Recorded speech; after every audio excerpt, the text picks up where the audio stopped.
history with this subject. So without further ado, I'd like to turn it over. I'd like to ask you to join me in welcoming Charles Nessel.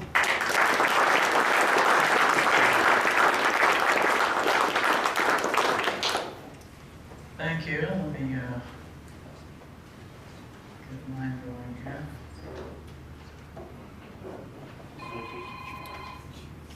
And turn off the phones, please.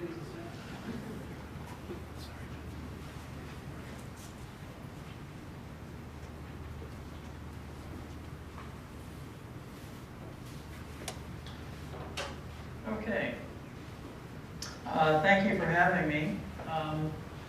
Regulations can be a rather boring subject, and hearing somebody talk about regulations can be tediously boring. So I hope you'll find this interesting, but I promise I won't be offended if you pass out.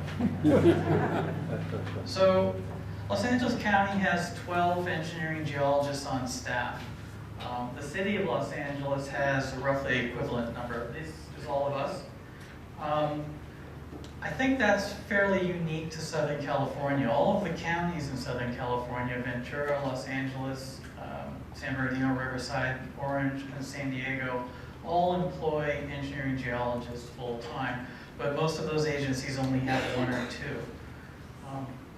We have 12. Most of these folks work on county infrastructure projects, dams, roads, county facilities like sheriff stations and fire stations, and a few of them review development projects. So how did all of this come about, that the county employed geologists? Well, some people credit this man, William Mulholland, with first recognizing the need to have engineering geologists review infrastructure projects. He's most famous for having brought water from the Owens Valley to Los Angeles by nefarious means. But he also built this dam in San Francisco Canyon, about 70 miles north of the city of Los Angeles. And he did not have a geologist evaluate this dam site, and the result 2 years later was this.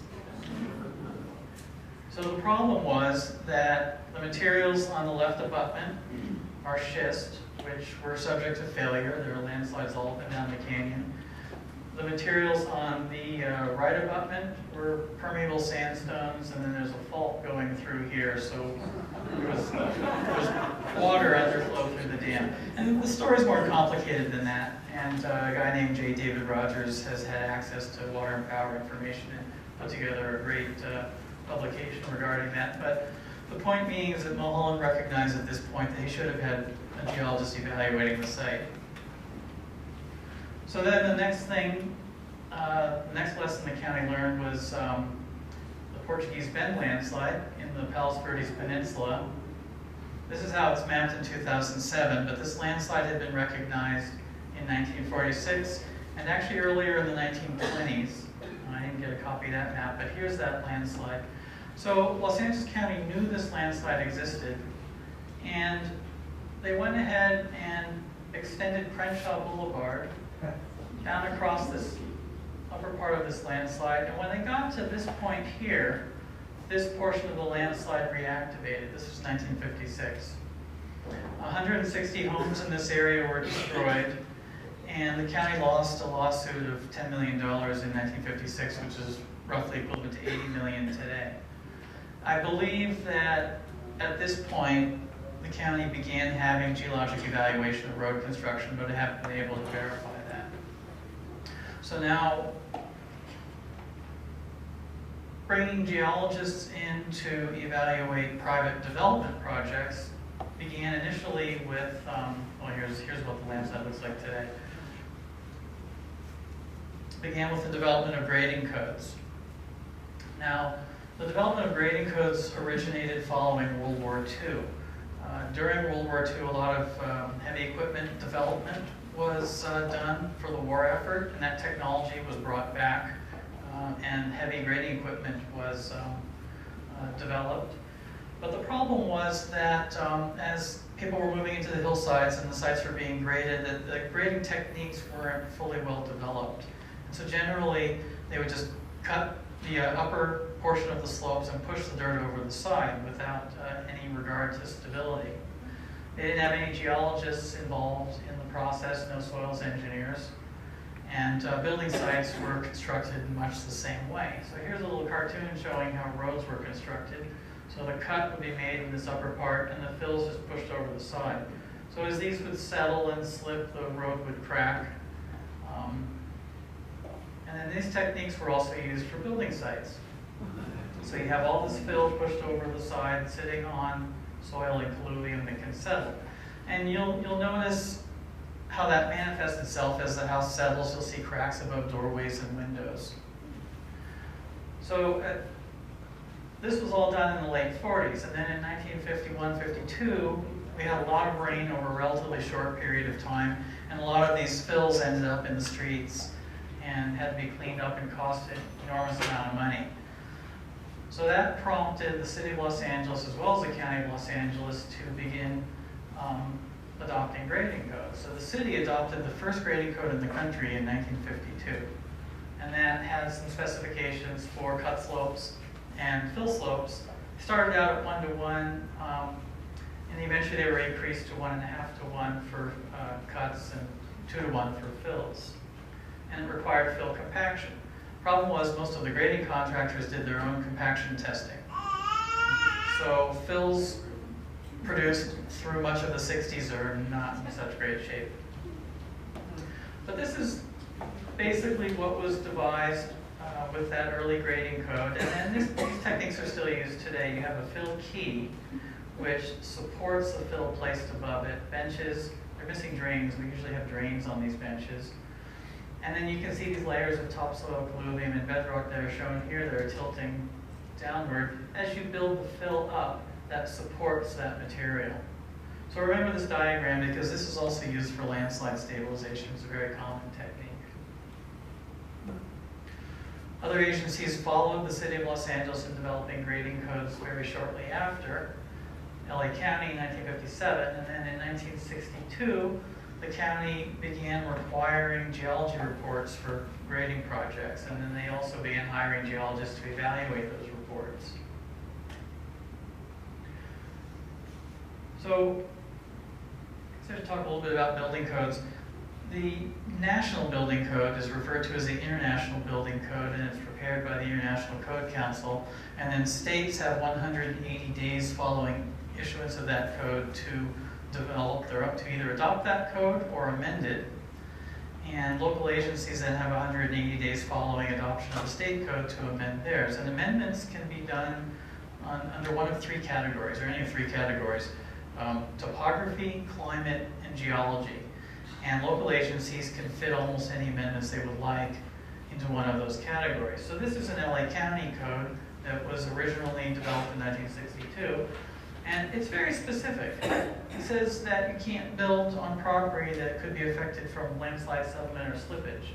Most codes are not that specific. Most are a little bit vague to allow the local agency to vary the interpretation to suit the need. But this is very specific, and it provides us with the authority to require geology reports, which is in section 111. And it says building official. The county geologists act as an agent for the building official. So we determine whether or not reports are needed in this section, in section 111. And then section 111 also requires that the consulting geologist and soils engineer make a finding that the site is safe from the hazards of landslide, settlement, or slippage. They can make a negative finding, but if they do, we won't approve it. So eventually it'll always be a positive finding. And this is perhaps the more important section, that the consultants must make a statement that the proposed work will not affect their neighbors, or even work outside the area of their proposed work. In a way, we think, okay, if somebody does something to damage their own property, that's their problem. But if they damage their neighbor's property, that's when the lawyers become involved, and we want to avoid that. There are a couple other things that are unique to Southern California besides these grading codes and the fact that we hire engineering geologists, and that's the way we investigate landslides. This isn't done anywhere else except Southern California, where we drill a 24-inch diameter boring, and we lower the geologist down into it. And this particular diagram was from an article in Los Angeles Times where Rosalind Monroe, who works for AMEC, was doing a foundation investigation for a high-rise in downtown LA. So this one is 85 feet deep. That's as far down as I've ever been. I know people who've been down 130 and more. And in the old days, people used to go into landslides that were active. And I had several professors who said that they would look up.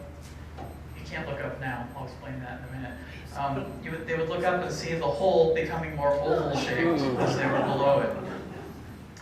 We use these safety cages that are OSHA approved. They have gas detectors and air blowers and a harness and radios. They're quite safe. And this cone, so that if rocks come in, won't hit us on the head. Up through the 90s, sometimes we would just stand on a 2x4 attached to a rope or go down a rope ladder. So that's unique to Southern California. So I guess the point of my stating that is that Southern California, in a way, could be considered an anomaly in the way things are done throughout the country. Because Northern California doesn't do this either. The advantage of this is that you're seeing the rock in place, intact, and you can see exactly what's happening. The alternative is to look at cuttings as they're pulled out of the hole and dumped on the ground. And some slide planes can be paper thin, and you're not going to be able to see it in a cutting. But if you go in a hole, you might be able to find it. So what do we look for when we're reviewing private property? There's two things we're trying to accomplish. One is to identify if there's a hazard on the property, and then the second is to determine if we want the developer to hire consultants to evaluate it. So we use several tools in that process. We review geologic maps, we look at stereo pairs of aerial photographs, files, all sorts of information, and we go visit the site, because sometimes you can see things on the property that you wouldn't otherwise know about. We also have all sorts of GIS data now. We can look at aerial photos on the computer, and Google Earth is just a marvelous thing. And so if we think that there may be a hazard on the property, and it doesn't have to be fact, we just have to think there might be a hazard on the property, we'll require the developer to hire a geologist and a soils engineer to evaluate it. The state has a Seismic Hazard Mapping Act of 1990, and this is important for jurisdictions that don't have the codes that we have. So the green areas are areas that are potentially subject to liquefaction. The blue areas are potentially subject to seismically induced landslides. These maps, however, don't apply to single-family development. Only subdivisions, a project of 4 or more homes, or commercial property. So some jurisdictions don't feel they can use this to apply to single-family homes. But so I mentioned that anyway. So we have two kinds of landslides, active and inactive, and I only put this here. An active landslide is an obvious hazard. Everybody understands that problem. Inactive landslides, however, can become active when you grade on property or build on property. You're changing the hydrologic regime. People in Southern California like to have big flat lawns, and then they irrigate the hell out of them. So you've got all this water now that's percolating into the ground. Many areas in Southern California on private septic, so you're introducing all that additional effluent into the ground. And ultimately, with the exception of large earthquakes, water is always the cause of landslides. Earthquakes can cause topples, rock falls, but large rotational landslides, water is always the trigger. Now, I decided to sort of try to define large versus small landslides. These numbers are arbitrary. They don't really mean much. I just try to quantify it in some way. But large landslides can be very expensive and very difficult to mitigate, and they can involve multiple property owners, and so you have to get all the property owners involved. So they're really only able to mitigate large landslides on a large subdivision project. It has to pencil out, as they say. Small landslides are easier to mitigate because they're smaller, but if you just have a single lot and you're trying to build your house, it can quadruple the cost of development. It can be very expensive. We do not consider economic costs in our review process. So we understand it's going to be very expensive, but that's not what we consider important. Safety is the only thing that we consider important in the review. So here, this diagram or cartoon was developed to instruct the county reviewers as to how to review landslides in subdivisions.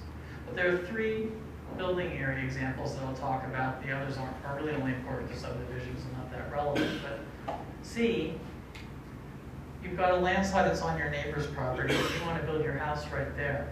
So there's a couple things you have to do. You have to demonstrate that that landslide is stable, or you have to move your building area away from it.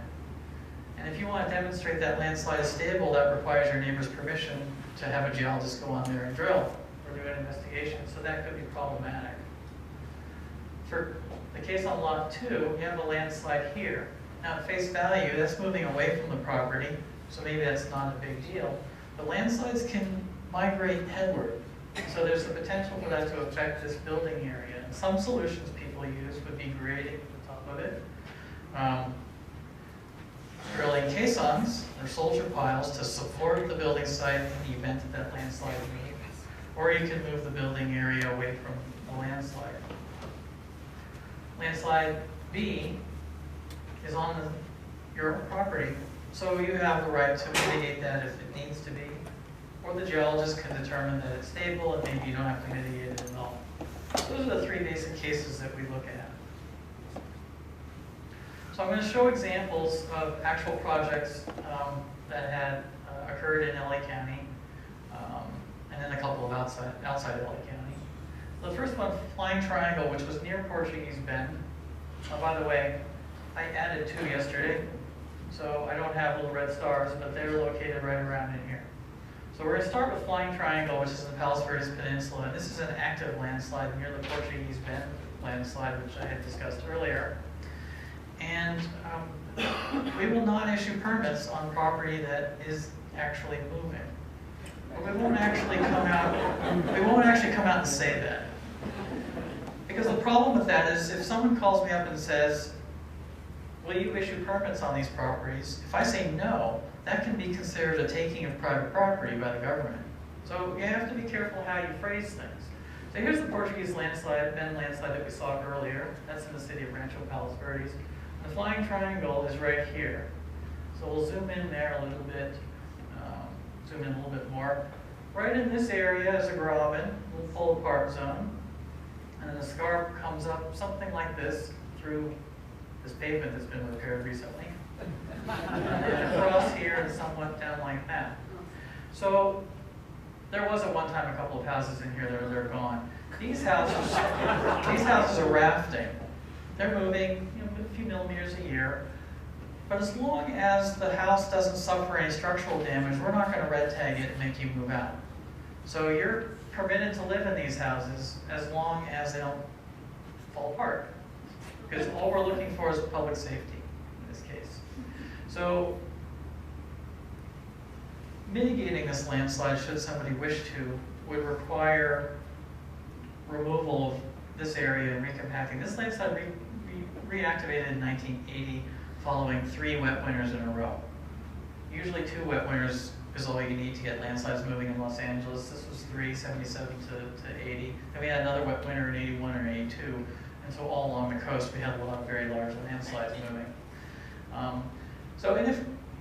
For all practical purposes, this landslide can never be mitigated because there's no way you'd be able to buy all the properties, bulldoze all the houses, and do the mass grading required in order to deal with that. So we have situations like this, where the blue lines are showing where the county assessor says the road is, and then you can see where the road actually is. And every couple of years, these 2 lots come up for sale. And I get a flurry of phone calls for a couple of weeks.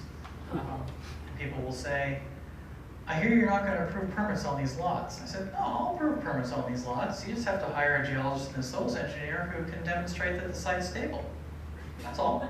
And then I never hear from them again. And then 2 years later, I'll get more calls.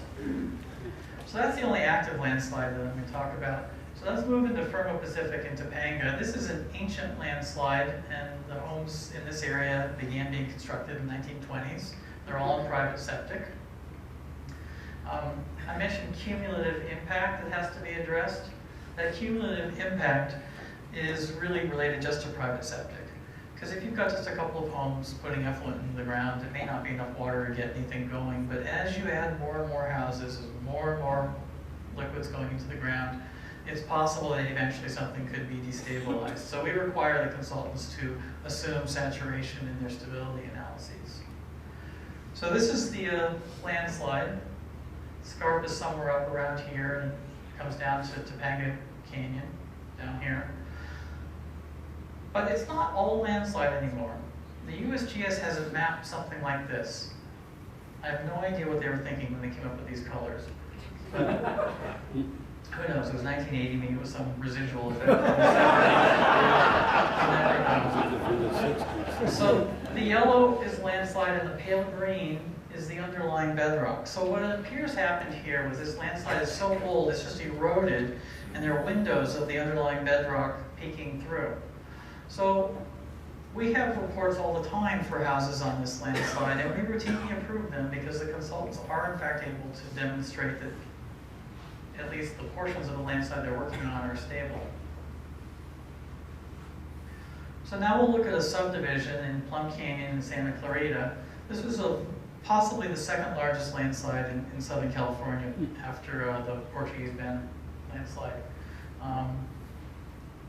It's about a mile wide, goes from here all the way over to here, about 3/4 of a mile deep.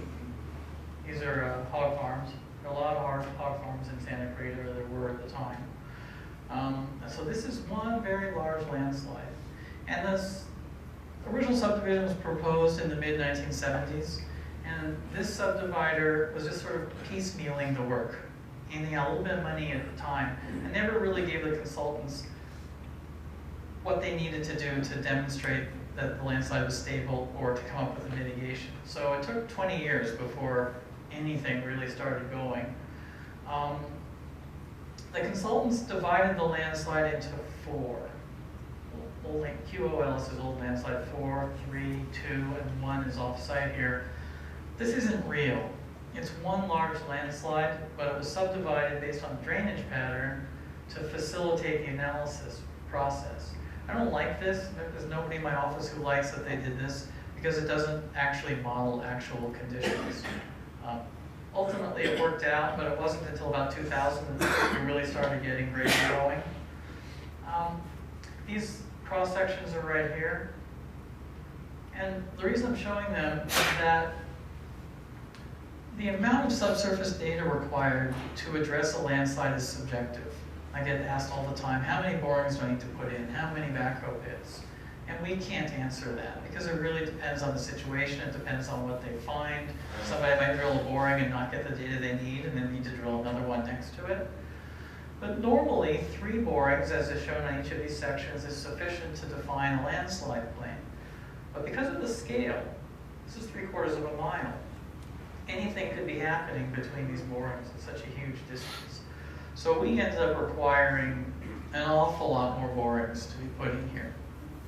That was almost like a pincushion, this landslide, before we were able to fully evaluate the stability. So eventually we were able to approve this part. This part actually got approved in the late 1980s. This is what was called Landslide 1. It's very short, and that was pretty easy to approve. Landslide 2 was approved with a dewatering system. There are 21 dewatering wells put in to keep groundwater below a certain elevation. We don't like that system either, because that requires active maintenance, and the county assesses all the property owners annually to pay for that maintenance. We prefer a passive system, which ultimately was determined over here. After this part was completed, the developer finally decided, I need to finish this project. So then they spent a whole bunch of money to have this evaluated, and we end up with 2 large shear keys, one through here and one through here, and they look like open pit mines.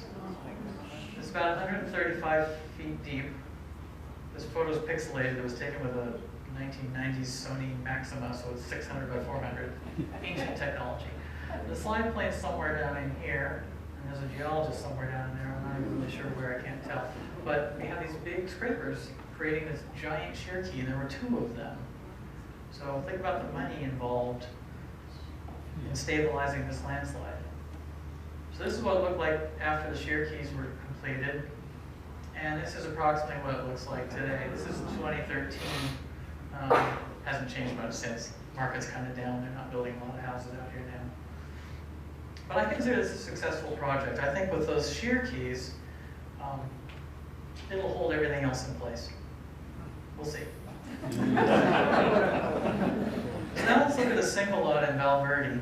Single lots can be tricky because you've got somebody that owns their own house, they don't have a lot of money, and sometimes they get into situations where they're unable to move forward. So here's this house here, they want to do a 1,000 square foot addition on the side, and here's a little scarp, and here's a little scarp, there's a bunch of debris scarps here. And the way it's mapped by the California Geological Survey, and the house is sitting right here on this little landslide. These little triangles are debris scars. There's a large landslide over there. So we had a meeting where the geologist came in with the property owner, and he said this is not a landslide. There's no way it's a landslide. He was going to dig a couple of backhoe trenches on the property and then call me up next week to take a look at it, and he never called back. So these folks never got their addition built. And the other thing I want, this is Paradise Lane, by the way. That's the name of the street. Notice that there's no houses on this side. All of this is debris flow and landslides everywhere here. All of these areas are all debris flow deposits, and nobody's been able to figure out how to build there. People have spent money trying to, but without success. These houses probably shouldn't be there either, but they're there. Okay. San Francisco Canyon Road is the same canyon where that dam was that broke in 1928. So this one's interesting because we had a large subdivision proposed at the top of a ridge above a landslide, and then some single lots proposed below on the same landslide. So I thought we'd talk a little bit about geomorphology with this slide. This is from 1928, this image. And all of these geologic maps I've been showing you really are based on review of aerial photographs. And so what we do is we look at, we look at topography. Here you have some nice knife ridges and V-shaped valleys. Same here, up in there, and then down in here. And then suddenly you have this area that has sort of soft rolling hills, lobate forms. So this is what we call anomalous topography, and all anomalous topography means is that it looks different from the topography around it. So there has to be an explanation for why that is. The geologic map queries this area as landslide. It doesn't call this area landslide at all. On the photo, it sure looks like landslide to me. So we had the consultants evaluate this as well. The subdivision was proposed up here. And so they evaluated it, and what they ended up doing was putting in a large shear key all across here, where they excavated down through the landslide into competent rock and then placed fill back up to hold that all in place. And by the way, that wasn't their idea. That came about through the review process. And this is the advantage of having geologists on staff at the local agency, is that their only loyalty is to their employer because there's nothing else at stake. If you hire a consultant to do the work, there are questions about how that process really works. So we got a large shear key in place here, and then and they also discovered this was in fact landslide. So then this guy comes in. He was actually waiting for them to finish. Because the consultants for this property were able to redo the stability analyses, this understanding that there was a shear key up above, that reduced the driving force, and they were able to get this portion of the landslide to calc out, or calculate out to have a factor of safety higher than 1.5, and then we approved it. So we do occasionally approve homes on landslides if the consultants can demonstrate that the site is stable. So now we'll go up to Ridgebrook Road. And this one's interesting because it got a little political. So there was a guy who owned a double-wide trailer up on top of a hill and above a landslide. And that was eventually approved by building safety. That's right here. So the landslide is approximately down here underneath the freeway and then back up. Now this fill may actually be helping to stabilize it. The consultants, this is a map by Perry Lig after John Crowell, who passed away about a month ago. And the house site was located here. The consultants provided a cross section down this way, which is down dip, 25 degrees, and it looks something like this. Problem was, they couldn't get permission to drill over here. And they did just one boring, which also isn't deep enough to have intercepted whatever the lowest slide plane might have been. So we give consultants an option in a situation like this if they can't get off-site to get data. We allow them to assume that the landslide is moved out of the way, and then they just have to address this little wedge and demonstrate that it's stable. Sometimes that works, sometimes it doesn't. In this case, it couldn't work because they still didn't have a boring that was deep enough. And by the way, in the boring log, it describes voids that you could fit your arm into. So the rock was in really bad shape. So we weren't able to approve this. Meanwhile, I'm getting calls every week from Millie Jones, who worked for Supervisor Antonovich on the LA County Board of Supervisors. My friend Sam's house isn't built yet. What's going on? So eventually, Building and Safety approved it without our approval. The way the relationship works is the geologists are in effect a consultant to Building and Safety. And they're the building official, they can ultimately do whatever they want. And in this case, I don't really have a problem with that. I mean, if you look at this house, is their private septic really going to impact the stability of this slide? No. What we were concerned with was that once we approve one house, we may end up with a whole bunch of houses being approved on here, and the cumulative impact of that private septic could result in initiating landslide. However, it's now been 20 years and there's still no other houses there, so maybe it was all moved. So now we'll look at one in Malibu. This was an interesting one because Schlumberger, I don't know if I'm pronouncing that correctly, but they're primarily a petroleum exploration company, and the fact that they would do a boring on a single lot is kind of amazing. This guy must have had an awful lot of money. So here's the landslide. It looks like a landslide. It's mapped as a landslide. And if I see something that to me looks like a landslide and is mapped as a landslide, in my mind it's a landslide. And it's going to be very, very hard to convince me otherwise. So there was a house that was proposed up in here, and we were going nowhere, so they hired Schlumberger, who did a 300-foot boring with all sorts of geophysics, much of which I don't understand at all. But they did photographs the thing all the way down, they videotaped it, and they did all these dip analyses and structural analyses and things like that. It was very impressive. Now you look at the photograph, the rock looks reasonably well intact. So I discussed this with my boss, and we said, you know, they did a pretty reasonable effort. The conclusions and findings that they made do seem to be supported by the data that they provided. So it was a reasonable interpretation, so we approved it. Now the other thing is, because this rock is so intact, it's possible that it's not a landslide. It's also possible if they did a stability analysis that they would be able to demonstrate it's stable mathematically. They didn't go that far. But based on this, we approved it, which will open the door to other people on that hill who want to also develop it. So now here's where something went wrong. We approved a grading job for a single-family residence in Malibu, and their driveway was right here. The building site's off to the right from this photo. But this was a map landslide, and so they were constructing a buttress there. And we approved construction of the buttress right by a county road. Now what got lost was that in 1974, there was a subdivision of the property up here, and that geologist mapped landslides on this slope. And there are those landslides right there. This file was in a box in storage off-site, and the reviewers of this project didn't know it existed. So the analysis, the stability analysis of this buttress didn't take into account all that additional driving force. So we lost a piece of the county road, all these power lines had to be rerouted, the water line had to be dug up, and then replaced with HDPE pipe temporarily draped across there.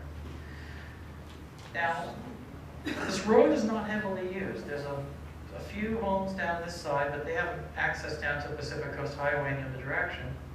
And anybody up here is going to take another road off to the left. So this road remained closed for a year and a half. The county wasn't going to spend money to repair it because it was caused by the owner of this property.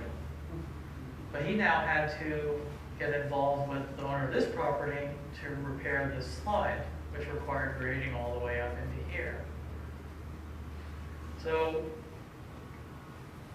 the county managed to convince the property owners to cooperate on getting the site fixed.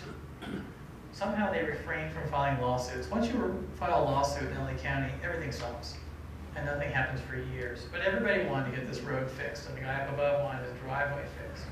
So notice that this landslide repair scheme was very much like that site grading from the 50s that I showed you. So technology hasn't really changed much, but this is supporting the remaining portion of the landslide up above. And this is what it looks like under construction, almost completed. This driveway is almost finished. So there were a couple of failures here. One is that the county reviewers didn't review all of the available information that existed. It is a little tricky doing the research. You have to find out where those files are, if there are files, and we've got information spread all over the place to try to track it down. We're working on getting GIS systems set up and all this stuff scanned, but it's going to be 10 or 20 years before that's done. So that was the reviewer's failure. The consultants failed in their analysis of the temporary stability. The contractor failed because the consultants recommended slot cutting, where you just do the buttress in narrow pieces, leaving most of the landslide supported while it's being constructed. They just dug the whole thing out at once, and of course it rained. So they were shut down while it rained, and then the whole thing came down. So the road's now back in service. Power lines are relocated up here. Water line is back in place. By the way, if you're ever driving around in Southern California in the mountains, you're going to see water lines above ground everywhere. And everywhere you see above ground water lines, it's because the ground's moving. So we just bring them up. We have big flexible joints, so the pipe comes across and goes up about 4 feet and then back down so that it can move and adjust as the land moves. So now let's go to Washington. I think most of you are probably familiar with the Oso landslide. 41 people died in that landslide. It's now called the State Route 530 because the people of Oso, who are 15 miles away, actually don't like being associated with all that death.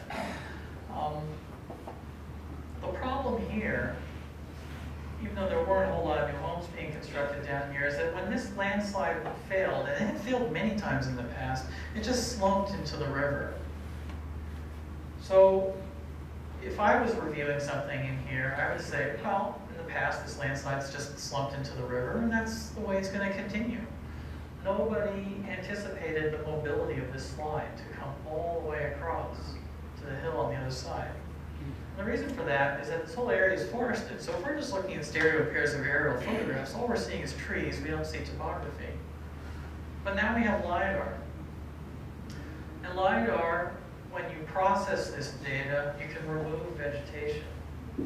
And so now we see that just downriver, there's a previous landslide that went all the way across. So now we can see that there are past examples of high mobility landslides in the valley. It's too late, but we have this new technology which is quite marvelous in wooded areas. And the state of Washington has flown the entire state with LiDAR now.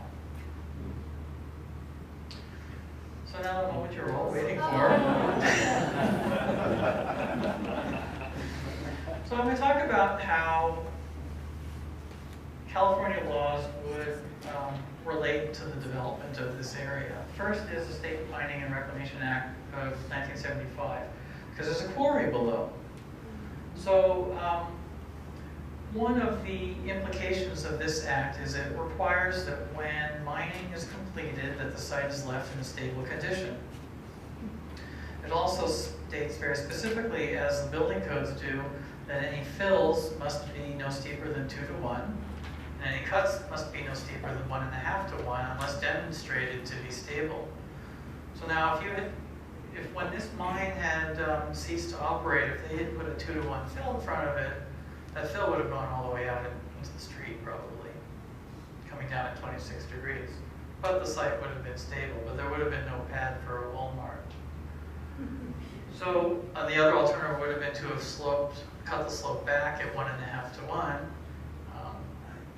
Probably still wouldn't have been stable at 1.5 to 1, but we would have required a geologist and a soils engineer to evaluate the stability of that slope. the building code has setback requirements, and this is actually in the national code, so this applies to the property as it exists now.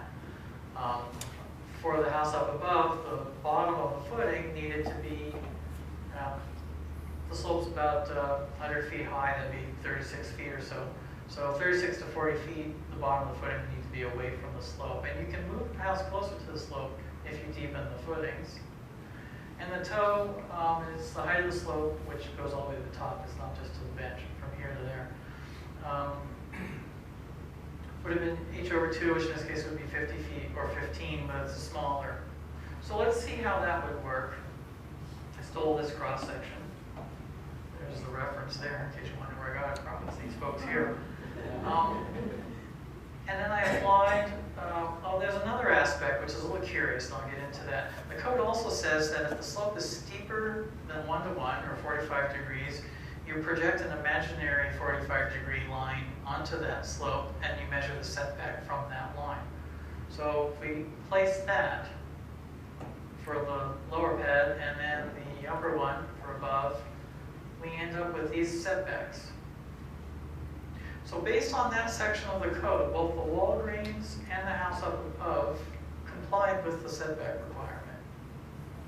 The problem is that LA County has a requirement that any slope steeper than 2 to 1 must be evaluated for stability. So we would have required that the consultants address the stability of this slope. And it's unlikely that they would have been able to demonstrate that it's stable.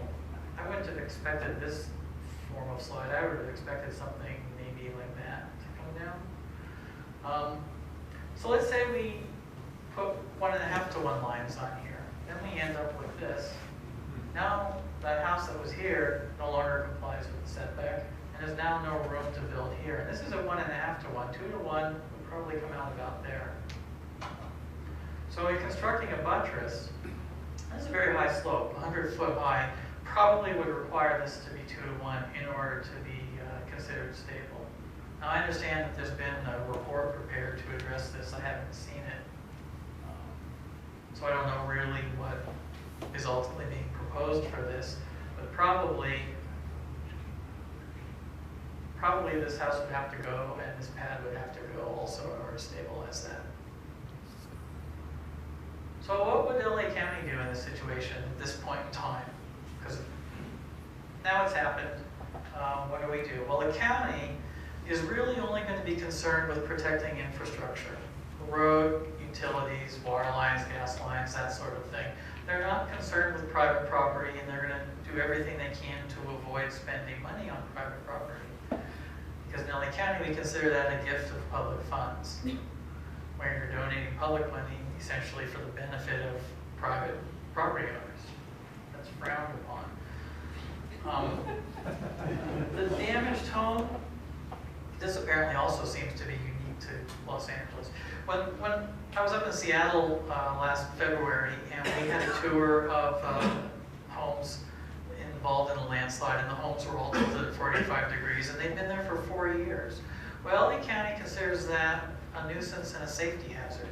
People can get in it, the house could collapse, people could get killed. So LA County would issue the owner of the house a 45-day notice to have it demolished. If it wasn't demolished in 45 days, they would issue a 90-day notice and take it to the district attorney. And eventually the district attorney would file a claim. And sometimes people go to jail, which seems harsh, but it's happened in LA County. And if the property owner still didn't demolish it, the county would go and demolish it and then try to reclaim the money from property owners. So that's how a county would handle it.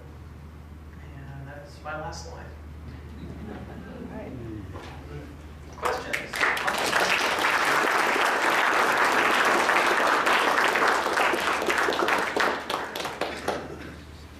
Yes? The slide of Paradise Drive. It seems like it might even be really unsafe to have a house there. Yeah, we don't apply anything retroactively, only to new work. So, unless there's an immediate hazard, or the house is suffering damage, you can stay. I live in a house that doesn't conform to the current codes. I'm too close to the top of the slope. built in 65. It's not in for me. Yes?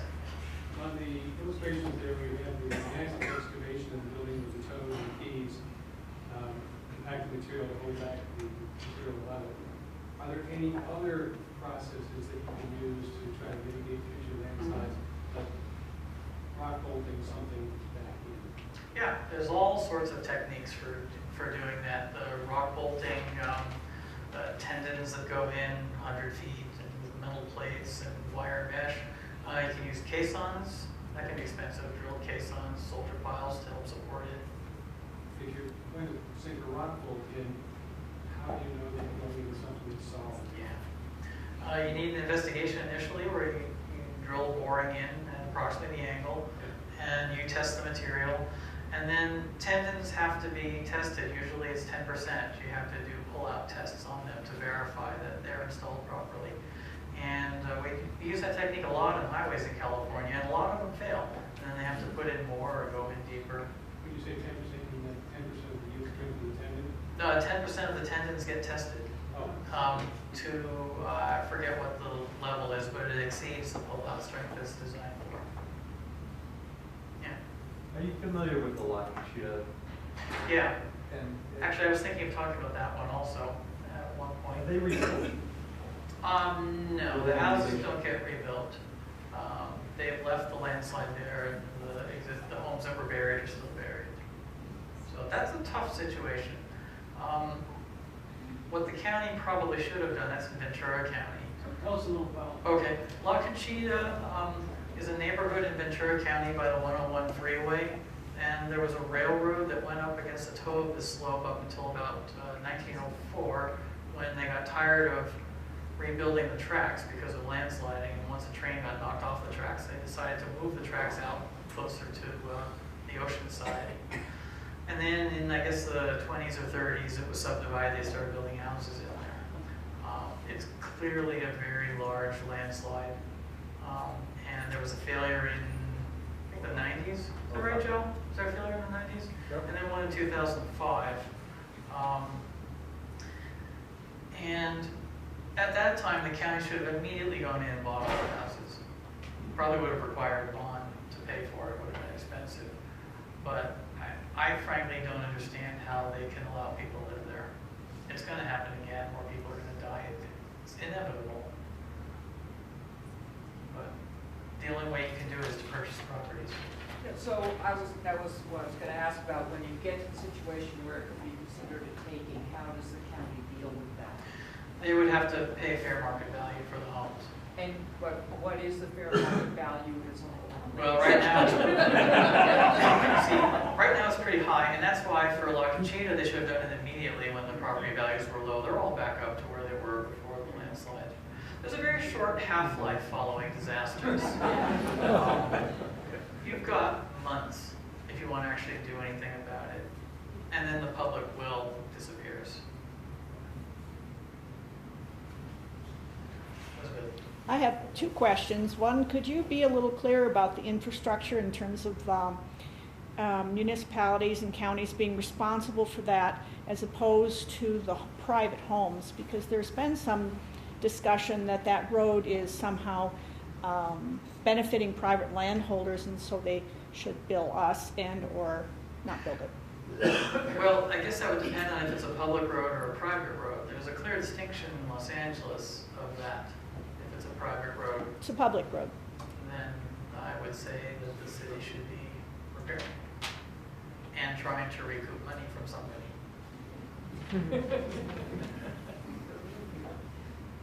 Could you go back to the slide, the latest one, where they did mitigation on the slide? And the county road was Oh, you mean, In California. Ramblin' Pacific. oh, Road was, It's okay. Same slides back. All right, let's see if I can, I have a screen here I'm not familiar with, so let's just.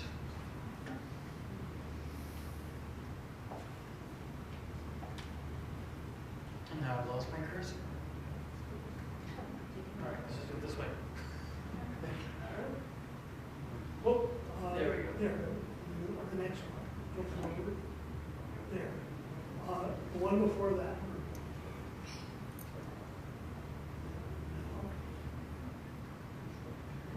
That one, that was one. No. Okay, it's the one prior to this one. Well, this is the one with the county road having Right. been damaged. And there was another slide in the same area. Well, then I had this one. Oh, the power poles were tilted. Yeah. Yeah. Were they tilted prior to No. mitigation? Well, they were vertical prior to the landslide. And then afterwards, these are the new ones coming through here. But yeah, these ones are all rotated.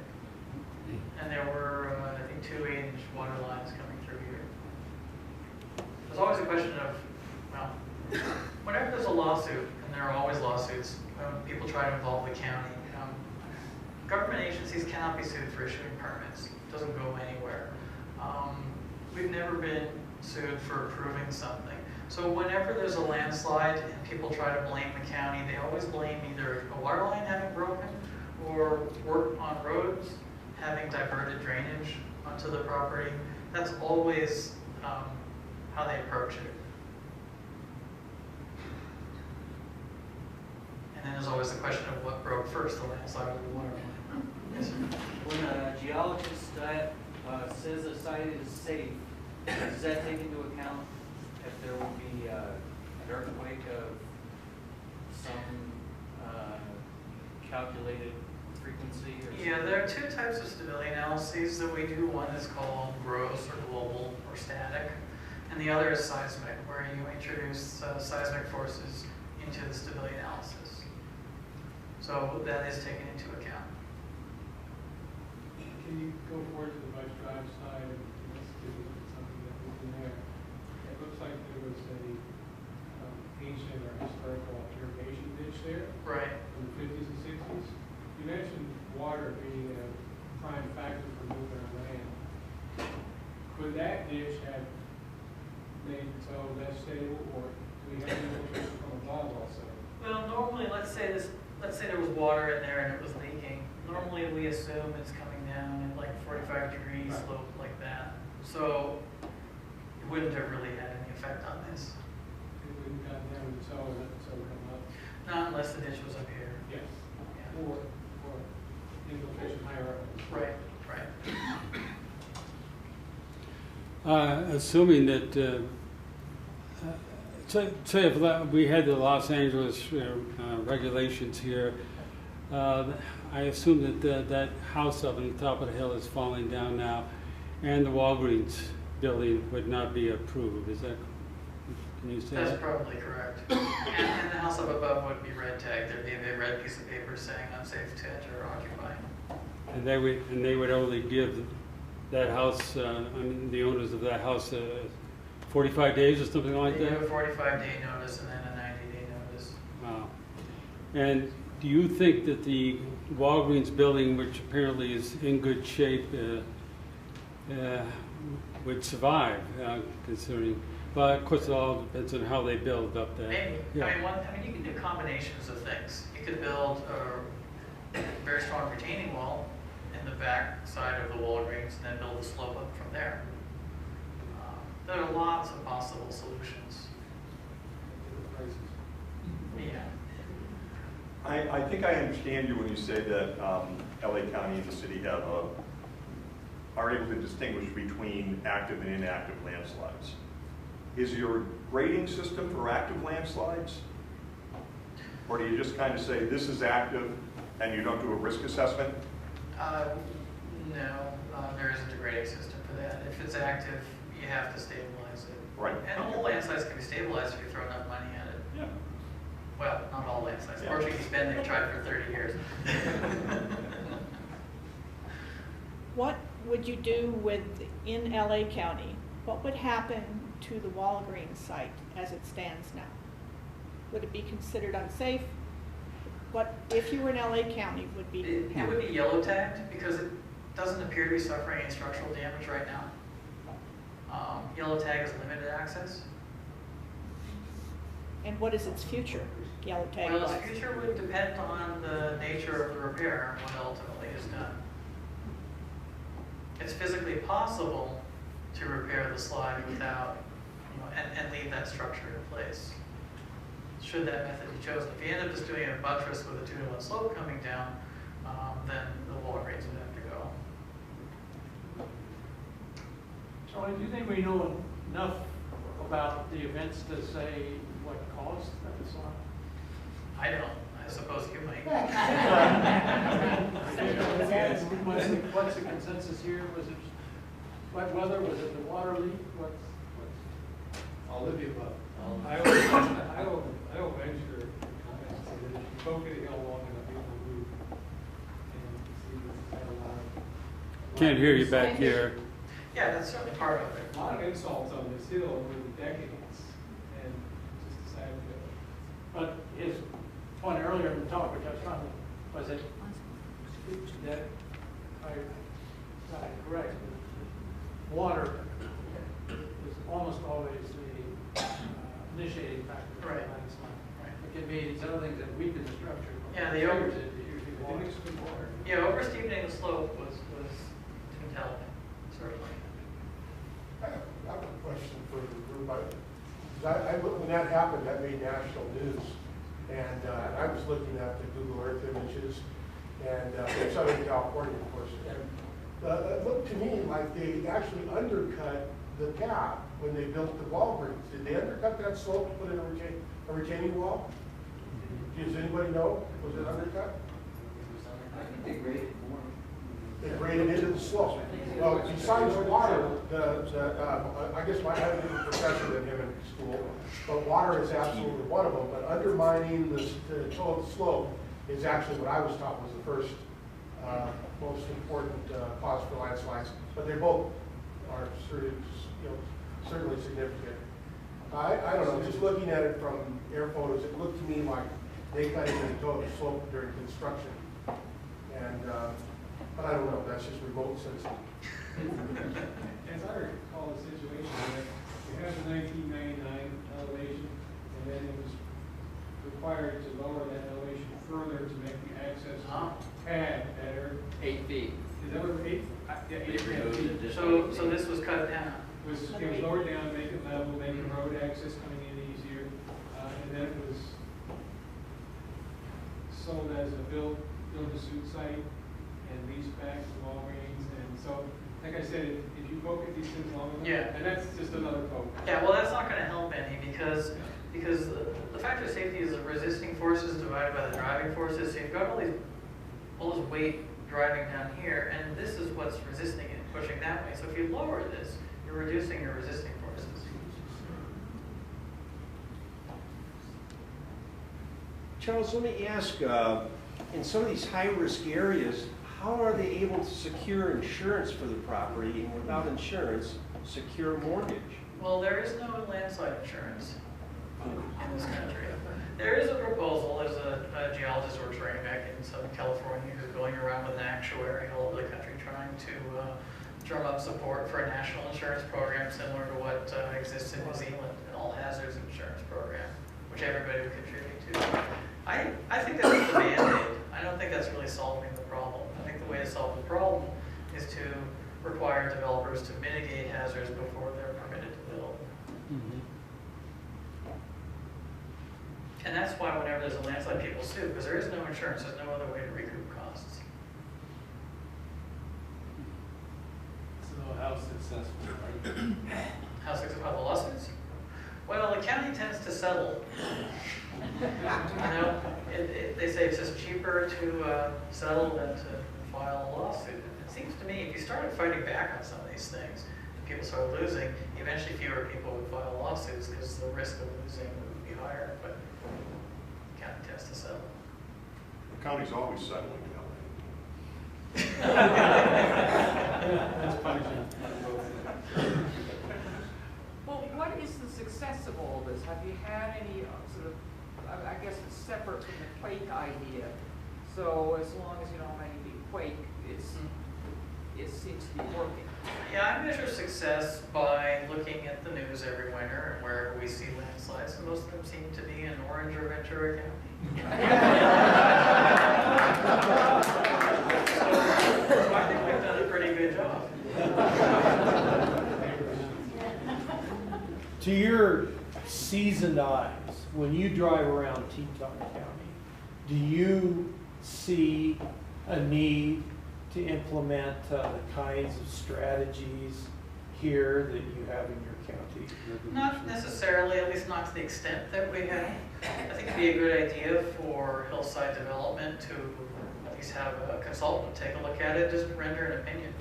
Do you think this site needs further evaluation prior to issuing grading and building permits? And the IBC doesn't really speak to that at all, so it's strictly a matter of conjuring up the right set of LDRs, I assume, land development regs. Yeah.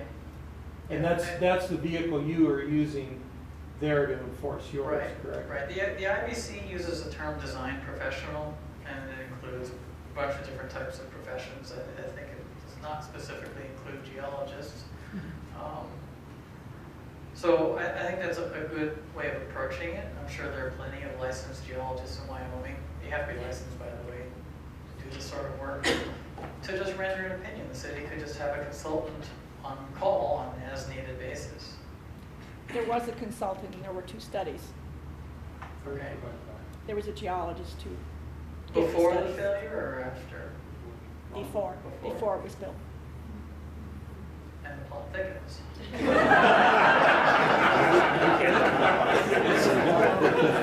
Charles, there was no requirement by state or county statute that required the consultant to look beyond the boundary of the property. Right, right. Well, as I said, a lot of these code amendments that we have are really limited to Southern California. I mean, I know in Northern California they approve developments on landslides, because I have friends who have moved up north and they get involved in all of these skirmishes with other consultants. So it really does seem to be a Southern California phenomenon where we attack these problems head on. So you're not unique. This is the norm. You showed some LiDAR images of that. Looks like a really powerful tool used for historic landslides in the areas that could be in the future. Exactly. Yeah. Yeah, we like to look at the past behavior to try to anticipate the future behavior. Unlike your investments, past There is some LiDAR data in Teton County. It's not focused on these issues. There is a beautiful swath of LiDAR data that was flown along the Teton Fault. And we've shown that, not in the last couple of years, I guess, but it's incredible what LiDAR allows you to see. It's not dirt cheap, but Actually, the processing is some of the most expensive costs, because all of LA County has been flown, and they're going to fly it again in September, but we're only going to be able to get access to small portions on an as-needed basis, because the computer processing required to generate those images is quite expensive.